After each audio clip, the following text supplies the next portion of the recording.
चिरां जिल्लानि रुनिखाता बैग्रिबारि गामिया बोसोरफ्रोमबो फालिबोनाय बायदिनो देग्लायबो आसिन दानाव बाथौ धोरोमनि नेमखान्थि बायदियै साननैनि हाबाफारिजों लोक्षि गारजा माइनाव फुजा होदों। गिबि सान एबा बुधबारखालि बैग्रिबारि गामिनि लामा दथ'खायाव उद्रायसांनानै फुजाखौ जागायो आरो नैथि सान एबा बिस्थिबारखालि बैग्रिबारि गामिनि गारजासालियाव दौरि लानानै बोलि बाथौनि नेमखान्थि बायदियै फुजा आरो आर'ज खालामो। आरो बेनि उनाव गारजासालिनिफ्राय बैग्रिबारि गामिनि गं 45 नखरनि आइजोफोरा गोथार जि गाननानै माइनावखौ खर'आव रुजुनना गावबागावनि न'आव लानानै थाङो। फुजानि समाव गामिनि दौरि उदय बसुमतारीनि मोन्थोर आवरायनायजों बैग्रिबारि गामिनि गारजासालिया गोमखाङो।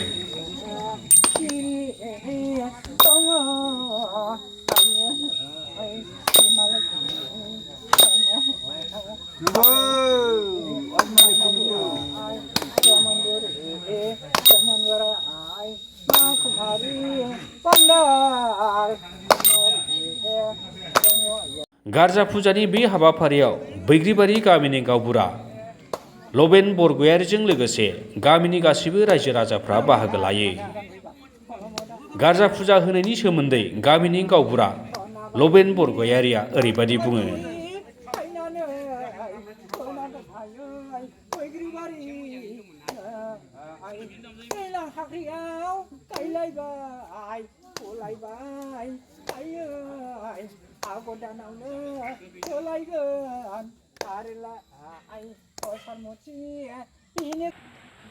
बैग्रिबारि गामिया आसिन कार्तिक जरा जरि माइ ओंखारैनि सिगां गोदो गोदायनिफ्राय होबोबाय थानाय हिसाबै मोनसे परम्परा नेम होननानै जों फालियो।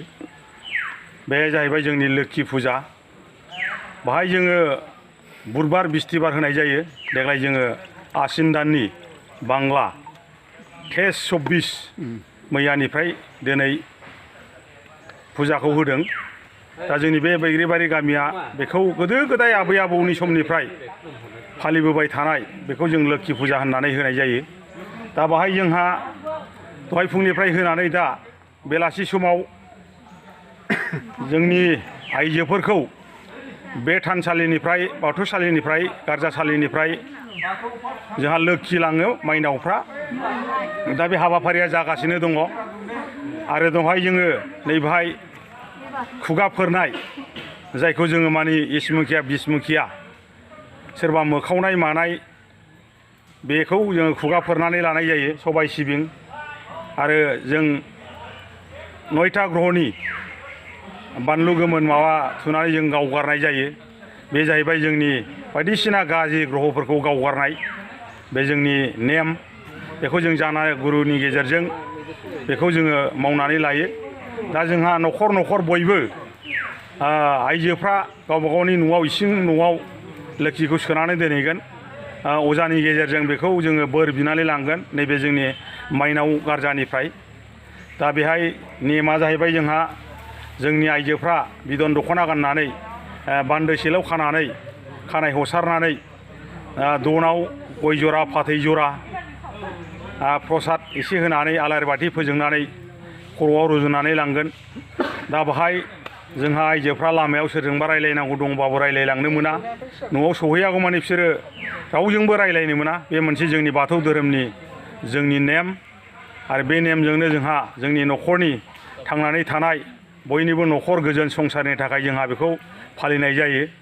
बेखौ जोङो बोराइ बाथौ एबा जोंनि माइनाव गारजानिफ्राय बोर बिनानै लांनाय जायो। आच्छा खांख्ला दै गायदों सारि सारि अन सारदों फुरगानि आलियाव। बेजों लोगोसे बे खांख्लाजों लोगोसे अन सारदों फुरगानि आलियाव बे खांख्लानि लोगोसे बिनि ओंथिखौ फंनैसो बाथ्राखौ मिथिजानो लुबैयो। बेयो जोङो खेराइखौनो जों होननांगोन। मानो होननानै बुङोबा बेहाय आं दहाय बुंनाय बायदि खुगा फोरनाय सारि सारि खांख्ला थुदों 16था फाथालि होदों। बाहाय जों खेराइनि बायदिनो एक्जाक्ट माने जोङो बुलि बुदानखौ होनाय जायो। आरो नैबे सान्द्रि हेबनाय सान अखाफोरनि बेखौ होनाय जादों। बाहाय जों अन होदों। जोंहा खेराइया हिसाबै जों बेखौ बे गारजाजोंनो लोगोसे जोङो बेखौ फालिनाय जायो। आरो बावनो जोंहा गोबां नेम दङ। जाना गुरुआ जोंहा सल' खिथागोन मन्त्र रायगोन बुंफोरना होगोन मानि थाखाय मा होनाय जादों बेखौ दहाय जोंहा खालामखांबाय। दा जोंहा जोबनायाव बे नेमावनो खेराइनि बायदिनो जोङो बेखौ अन होदों, खांख्ला थुदों, खुन थुनानै होदों। बे जे एक्जाक्ट माने खेराइनि बायदि आरोखि, खालि जों खेराइयाखै हिसाबै जों बेखौ होनाय जायो। आरो बाहाय जोंहा खुगाफोरबाय दहाय सबाय सिबिं होनानै खुगाफोरनाय जाबाय। आरो सोरनिबा मोखावनाय खेथि आबादफ्राव उमुगनि खेथिफ्रा ओरैबायदि जादों, बेहाय मोखावनायाव जाहाथे खुगा नाङा बिनि थाखाय जोङो बे खामानिखौ मावनाय जायो। बे जोंनि फोथायनाय बाथौ धोरोमनि। दा गुबुना बोरै होयो जों बेखौ बुंनो रोङा। बे जाहैबाय जोंनि गोदो आबै आबौनि समनिफ्रायनो मोनसे फालिबोनाय नेम। दा बे हिसाबै जोंबो दासिमबो जों गाराखै आरो गारनाय नङा।